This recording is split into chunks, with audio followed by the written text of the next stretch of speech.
بسم اللہ الرحمن الرحیم۔ السلام علیکم عزیز طلبہ، اللہ تعالیٰ سے امید ہے کہ آپ سب خیر و عافیت سے ہوں گے۔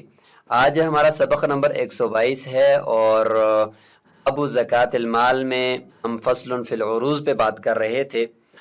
تو اس سبق میں ہم سامان تجارت کے زکوٰۃ سے متعلق جدید مسائل کو دیکھتے ہیں اور کچھ جدید صورتیں سمجھتے ہیں کہ ان پر زکوٰۃ کس طرح آئے گی۔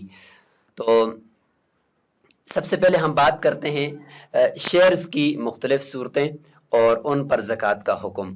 شیئرز سے متعلق مکمل تفصیل آپ ہمارے فقہ المعاملات کے لیکچرز کو دیکھ کر اور اسی طریقے سے ہمارے بیوع کے اور جدید معیشت کے جو لیکچرز ہیں ان کو دیکھیں گے تو انشاءاللہ تفصیل سے سمجھ جائیں گے۔ ہم یہاں پہ مختصراً عرض کرتے ہیں۔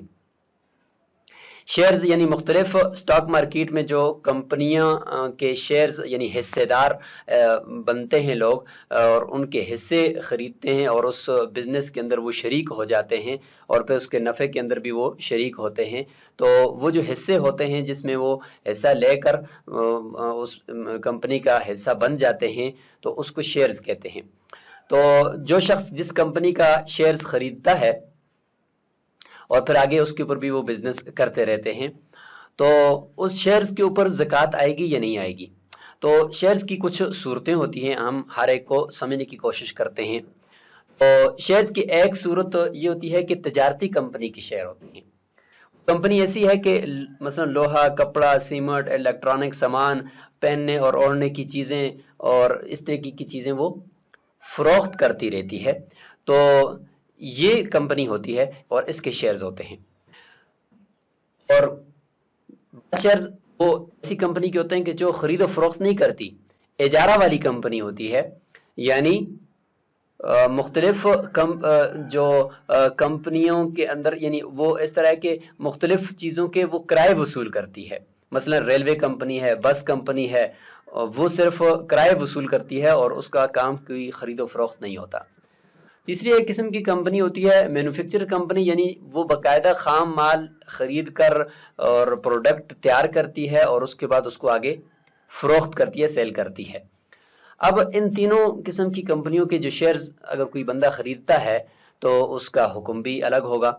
یاد رکھیں یہاں پہ ہم نے جو اصل فقہی ضابطہ ہے اس کو ملحوظ خاطر رکھنا ہے کہ سامان تجارت کے اوپر تین طرح سے زکوٰۃ آتی ہے، تین شرائط جب ہوں۔ نمبر ایک کہ وہ جو چیز ہے وہ اس کا نصاب مکمل ہو اور 52.5 تولے چاندی تک اس کا نصاب پہنچ چکا ہو اس کی قیمت، اور دوسری یہ کہ اس پر سال گزر جائے، اور تیسری یہ ہے کہ وہ چیز تجارت کی نیت سے ہو۔ تو اب جو کمپنی تجارتی کمپنی ہوگی تو اس کے اندر جو آپ شیئرز خریدیں گے ان شیئرز پر بھی زکوٰۃ آئے گی اور آگے جو آپ نفع کمائیں گے اس نفع پر بھی زکوٰۃ آئے گی۔ تو اس لیے تجارتی کمپنی کے شیئرز اور منافع دونوں پر زکوٰۃ ہوگی کیونکہ اس کے اندر باقاعدہ تجارت ہو رہی ہے۔ اور اجارے والی کمپنی میں صرف آپ منافع پر ہی زکوٰۃ لے سکتے ہیں۔ شیئرز تو ایسے ہیں کہ وہ کمپنی کوئی بزنس نہیں کر رہی ہے، وہ کرائے وصول کرتی ہے، تو اب اس سے جو آپ کو نفع ہوگا ان شیئرز سے اس نفع پر زکوٰۃ آئے گی کیونکہ وہ ایک مال نامی ہے۔ اور تیسری ہے مینوفیکچر کمپنی، تو اس کے اندر چونکہ باقاعدہ خام مال لایا جاتا ہے، چیزیں تیار کی جاتی ہیں، آگے فروخت کی جاتی ہے، تو یہ بھی گویا کہ ایک طرح کی تجارتی کمپنی ہے اور لہذا اس کے خام مال کے اوپر بھی اور آگے جو سیل کر رہی ہے پروڈکٹ اس کے اوپر بھی چونکہ زکوٰۃ آتی ہے، تو لہذا شیئرز خریدنے والا اس کی شیئرز کے اوپر بھی زکوٰۃ آئے گی اور اس کے منافع دونوں پر زکوٰۃ آئے گی۔ اب ہم بات کرتے ہیں مرغی کا جو فارم ہوتا ہے، اس کے اندر انڈے یعنی انڈوں کا فارم ہوتا ہے، اور کبھی جو ہے وہ مرغی کا جو فارم ہے وہ چوزے نکالنے کے لیے بنایا جاتا ہے یا مرغی کی فروخت کرنے کے لیے بنایا جاتا ہے۔ تو اس میں بھی دو قسمیں ہم کر لیتے ہیں، صرف انڈے اگر مقصود ہیں اس میں، اور کبھی یہ ہے کہ مرغی اور چوزے باقاعدہ ان کی خرید و فروخت ہوتی ہے، یہ والا فارم ہوتا ہے۔ اگر صرف انڈے مقصود ہیں صرف انڈوں کی آمدنی پر زکوٰۃ آئے گی اور مرغیوں پر زکوٰۃ نہیں ہوگی کیونکہ یہاں پہ مرغیاں وہ فروخت کے لیے نہیں ہوتی بلکہ مرغیاں صرف آلہ کے طور پر استعمال ہوتی ہیں۔ اور جہاں پہ مرغیوں اور چوزوں کی خرید و فروخت ہو رہی ہوتی ہے، چونکہ وہ مال تجارت ہیں، تو پھر اس صورت میں مرغیوں اور چوزوں کی مالیت یعنی اس کی جو قیمت ہے اس پر زکوٰۃ آئے گی سال کے پورا ہونے۔ کچھ مزید جدید صورتوں کے اوپر بھی بات کر لیتے ہیں۔ مرغی یا مچھلی فارموں کے اندر ایسا ہوتا ہے کہ اس میں جو خوراک استعمال ہوتی ہے مرغیوں کے لیے، مچھلیوں کے لیے، اس کو سٹاک کر کے رکھ دیتے ہیں، اور وہ کبھی کبھار اتنی زیادہ ہوتی ہے کہ وہ نصاب کو پہنچ جاتی ہے، تو اس خوراک کے اوپر زکوٰۃ آئے گی یا نہیں؟ تو اس سے متعلق یہ جان لیں کہ اس کے اوپر زکوٰۃ نہیں ہے۔ کیوں نہیں ہے ابھی ہم بتاتے ہیں۔ اسی ساتھ ایک اور مسئلہ بھی ہم جوڑتے ہیں۔ اس بڑے بڑے پریس ہوتے ہیں جہاں پہ کتابوں کی چھپوائی ہوتی ہے اور بڑی بڑی چیزیں، تو اس میں روشنائی کو قاعدہ سٹاک کر کے رکھا جاتا ہے کہ ہر وقت وہ کام آتی رہے، تو وہ بھی نصاب کو پہنچ جاتی ہے وہ روشنائی۔ اسی طریقے سے مشینری ہے، صنعتی آلات کی مشینری ہے، تو اس کے اوپر زکوٰۃ آئے گی نہیں آئے گی؟ اس حوالے سے ہم صنعتی آلات کی پہلے 3 قسمیں کرتے ہیں اور اس کے بعد پھر ان صورتوں کو ہم سمجھتے ہیں۔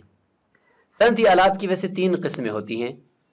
پہلی قسم تو بعین ہی باقی رہتے ہیں، کام بھی ہو رہا ہوتا ہے اور وہ آلات بھی باقی ہوتے ہیں، جیسے کہ فیکٹری کی مشینیں ہوتی ہیں، چیزیں بھی تیار ہو رہی ہوتی ہیں اور وہ مشینیں بھی باقی ہیں۔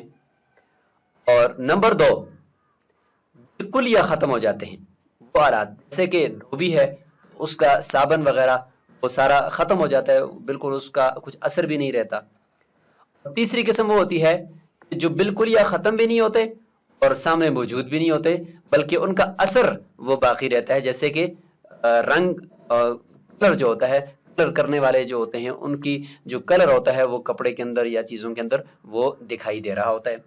اب اس کے نیچے، ان 3 قسموں کے نیچے آپ فیکٹریوں کے اور آلات، صنعتی آلات کو مزید جمع کر سکتے ہیں۔ لہذا جو آلات باقاعدہ باقی رہتے ہیں تو ان کے اوپر زکوٰۃ نہیں ہے، جیسے کہ فیکٹری کی مشینیں وغیرہ ہیں، کیونکہ یہ باقی رہتے ہیں اور ان کے ذریعے سے آگے کام ہو رہا ہوتا ہے تو ان کے اوپر زکوٰۃ نہیں ہے۔ اور جو بالکل ختم ہو گئے اور ان کا پتہ بھی نہیں ہے کہ وہ کدھر استعمال ہوئے، ان کے اندر بھی زکوٰۃ نہیں ہے، جیسے کہ یہ دوسری قسم ہے۔ رہے گی تیسری قسم کہ جس کا باقاعدہ اثر نظر آ رہا ہوتا ہے، تو ان کے اندر زکوٰۃ ہے کہ سامنے پتہ چل رہا ہے کہ انہوں نے اس چیز کو باقاعدہ رنگ کو استعمال کیا اور اس کا اثر بھی نظر آ رہا ہے اور پھر اس نے اس کی اجرت لی ہے، لہٰذا اس رنگ کی جو سٹاک ہے اس کے اوپر زکوٰۃ آئے گی۔ لہٰذا مرغی یا مچھلی فارموں میں استعمال ہونے والی جو خوراک ہے وہ ختم ہو جاتی ہے بالکل، لہٰذا یہ دوسری قسم میں آ گئی، اس پر زکوٰۃ نہیں ہے۔ اس طریقے سے پریس میں چھپائی کے لیے رکھی ہوئی جو روشنائی ہے وہ تیسری قسم میں ہے کہ جب چھپوائی ہوتی ہے تو اس کا کلر روشنائی کا وہ نظر آ رہا ہوتا ہے، لہٰذا اس کی گویا کہ اجرت لی جا رہی ہے اسی کو فروخت کر کے، تو لہٰذا اس کے اندر یہ مال نامی ہو گیا اور مال نامی کی وجہ سے اس کے اوپر زکوٰۃ آئے گی۔ کچھ مزید جدید صورتوں کو بھی دیکھتے ہیں۔ لمیٹڈ کمپنیاں ہوتی ہیں، چھوٹی چھوٹی لوگوں نے مل کر شرکہ بنائی ہوتی ہے اور وہ کاروبار کر رہے ہوتے ہیں، تو اس میں یہ یاد رکھیں کہ ہر شریک ملکیت کا الگ سے اعتبار ہوگا۔ اس کی ملکیت میں جتنا پیسہ ہے اس کمپنی میں لگایا ہوا اس کو دیکھیں گے، اگرچہ کمپنی کا مجموعی وہ نصاب کو پہنچ رہا ہو، لیکن ہر ایک شریک کا اگر نصاب کو نہیں پہنچتا تو پھر اس پہ زکوٰۃ نہیں ہے۔ ہاں اگر نصاب کو پہنچتا ہے ہر شریک کی اپنی ملکیت، اس پر زکوٰۃ الگ سے آئے گی۔ تجارتی پلاٹ تجارت ہی کی نیت سے خریدا ہے تو پھر اس کی مالیت پر سال کے پورا ہونے کے بعد زکوٰۃ آئے گی، اور سال کے پورا ہونے کے بعد جو موجودہ اس کی ریٹ ہوگی اس کے اوپر زکوٰۃ آئے گی۔ اور اگر خریدتے وقت نیت تجارت کی نہیں تھی، کسی اور چیز کی تھی، تو پھر بعد میں اگر درمیان میں تجارت کی نیت کی تو پھر اس سے اس پہ زکوٰۃ نہیں آئے گی جب تک اس کو فروخت نہ کرے۔ تو یہ کچھ مسائل تھے جو یہاں پہ ذکر کرنا ضروری تھے، باقی بھی چونکہ صورتیں تو ہزاروں لاکھوں ہیں، لیکن مقصود یہاں پہ کچھ اصول ذکر کرنا ہے تاکہ اس کے تحت آپ مسائل کو سمجھ سکیں اور آپ کے لیے آسانی ہو۔ السلام علیکم ورحمۃ اللہ وبرکاتہ۔